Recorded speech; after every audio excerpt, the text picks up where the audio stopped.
श्रेष्ठ जनों नमस्कार। आज का विषय हमने चुना है मैं ही हूं। मैं अर्थात विनाश का यह सबसे शानदार इस वाहन से आप सब अवश्य ही परिचित होंगे। यह वाहन आपकी यात्रा को सुखद एवं स्फूर्त बनाने में सक्षम है। 20-20 सीढ़ियां चढ़कर मेहनत से बनाए गए आपके प्रतिमान से यह क्षण भर में आपको नीचे गिरा भी सकता है। इतिहास गवाह है कि इस मैं ने कितने वीरों को रण क्षेत्र में पटका, कितने ज्ञानी जनों को उनके ज्ञान से वंचित किया। एक तरफ इसने भाईचारा से भाई को हटाकर चारा बना दिया, तो दूसरी तरफ काबिल में ना जोड़कर नाकाबिल बना दिया। अब यहाँ हम सब इसी मैं के आध्यात्मिक स्वरूप को समझने का प्रयास करते हैं।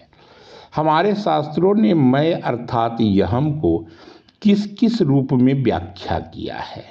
यहम ब्रह्मास्मि, मैं ब्रह्म हूँ कि सात्विक व्याख्या जहाँ व्यक्ति को विकास की राह बतलाता है, तो वहीं गर्भ से जुड़कर यही अहम हमें विनाश की ओर ढकेल देता है। हमारे शास्त्र में मैं या मम को ईश्वर या परम आत्मा से जोड़ता है। भगवद गीता में यही मैं सभी पापों से हमें मुक्ति दिलाने में सक्षम है। यही मैं धर्म है, यही मैं अंतिम सत्य है।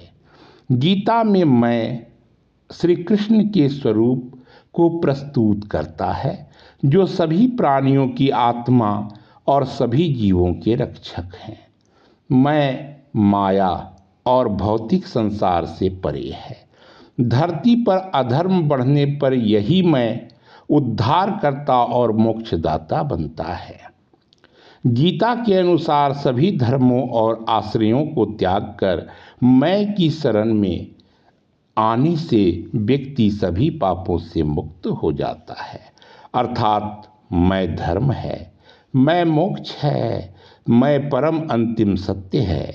मनुस्मृति में मैं जो एक संपूर्ण और नैतिक जीवन जीने के लिए आवश्यक है।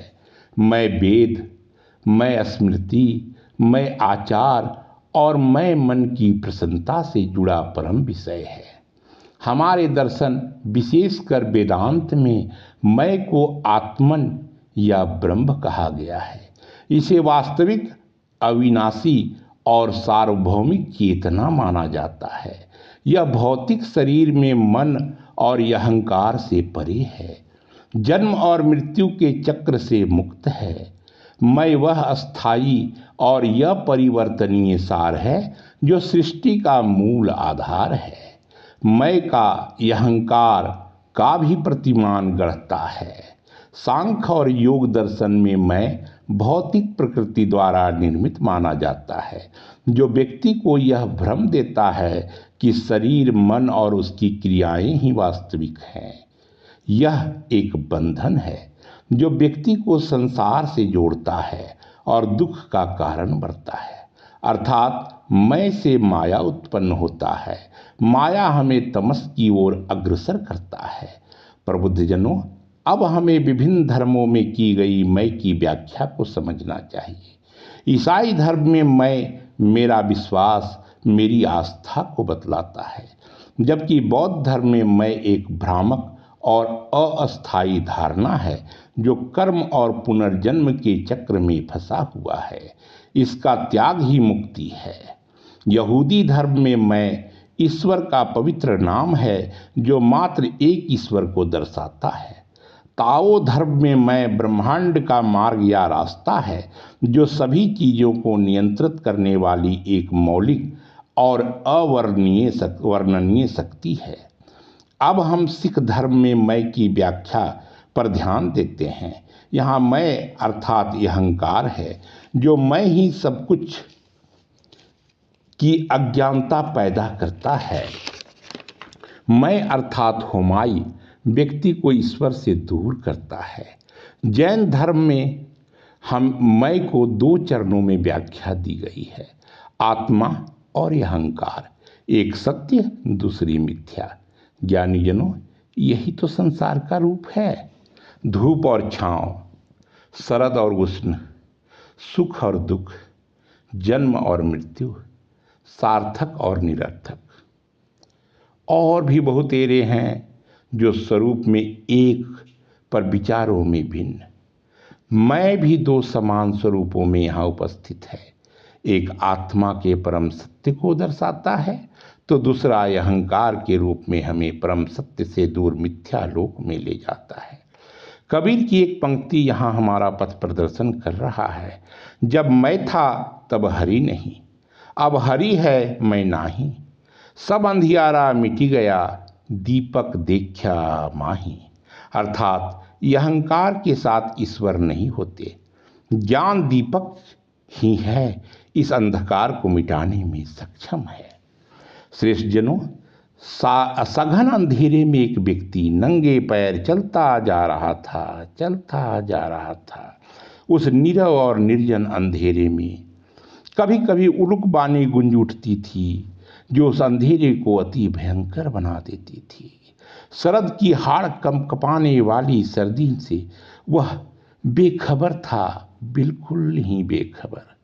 उसे कहाँ जाना था पता नहीं, उसे क्यों जाना था पता नहीं, उसे इस अंधेरे में कब तक चलना था यह भी पता नहीं। चलता जा रहा था वह निरंतर, लगातार। रात्रि के अंतिम प्रहर में वह एक कुटीर के सामने पहुंचा। उस कुटीर में अलाव जल रहा था तथा अलाव के समक्ष बहुतेरे वन्य प्राणी इस कठिन सर्दी में अपने आप को गर्म रखने में प्रयासरत थे। उस अलाव के साथ हिंसक जीव भी बैठे थे तो मासूम प्राणी भी, अर्थात शिकारी भी बैठे थे और शिकार भी। वह व्यक्ति वहां ठिठक गया। उसे अपने आंखों पर विश्वास ही न हुआ, क्योंकि बाघ और हिरन को साथ देखा उसने, कुत्ते और खरगोश को भी साथ देखा, बिल्ली और चूहे भी साथ ही मिले उसे, और भी अन्य ऐसे शिकारी और शिकार जीव वहां एक साथ उस गर्म वातावरण में परमानंद की प्राप्ति कर रहे थे। वह व्यक्ति सोचने लगा, यह कैसे संभव है? स्वभाव के विपरीत यह कैसी माया है? इस कुटीर को यहाँ किसने बनाया है? यहाँ इस अलाव की व्यवस्था किसने की? आदि। उस व्यक्ति के चिंतन का कारवां बढ़ता गया। कब प्रभात की बेला का आगमन हुआ पता नहीं। हाँ, चिड़ियों के कलरवगान ने उसे अवश्य ही जगा दिया। सामने कुटीर तो था, पर वहां न तो अलाव जल रहा था, न ही वन्य जीव वहां उपस्थित थे। वहां बचा था तो सिर्फ अलाव की राख और कुछ निर्जीव चिंगारी। अब उसे समझ में आ गया था, सब कुछ वह समझ चुका था। वो अलाव की आग में किसी की समृद्धि जल रही थी। जिस चंद चाटुकार रूपी वन्य जीव अपने समस्त आपसी दुश्मनी भुलाकर परमानंद उठा रहे थे, वह आग उस व्यक्ति को मैं अर्थात अहंकार था, जो अपने समस्त आप को जला रहा था, अपने समस्त अस्तित्व को उसमें झोंक रहा था। सज्जनों, चाटुकार तो उस मक्खी के जैसे होते हैं जो आपके शरीर में घाव अर्थात कमजोरी खोजते हैं। श्रेष्ठ जनों, जिस प्रकार हर एक महीने में 2 पक्ष होते हैं, शुक्ल पक्ष और कृष्ण पक्ष, उसी प्रकार मैं के 2 स्वरूप होते हैं। हमें शुक्ल मय को अर्थात आत्मा वाली व्याख्या वाली मय को ही अपनाना चाहिए। लक्ष्मी की हर कोई कृपा पाना चाहता है, अलक्ष्मी का नहीं। जैसे गुण सभी को प्रिय होता है, अवगुण नहीं। सज्जनों, हमें उसी आत्मा रूपी मैं, उसी ब्रह्म रूपी मैं को अपनाना चाहिए। आप चिंतन करें, सोचें, समझें, मैं से आप क्या पा सकते हैं और मैं से आप क्या खो सकते हैं। धन्यवाद।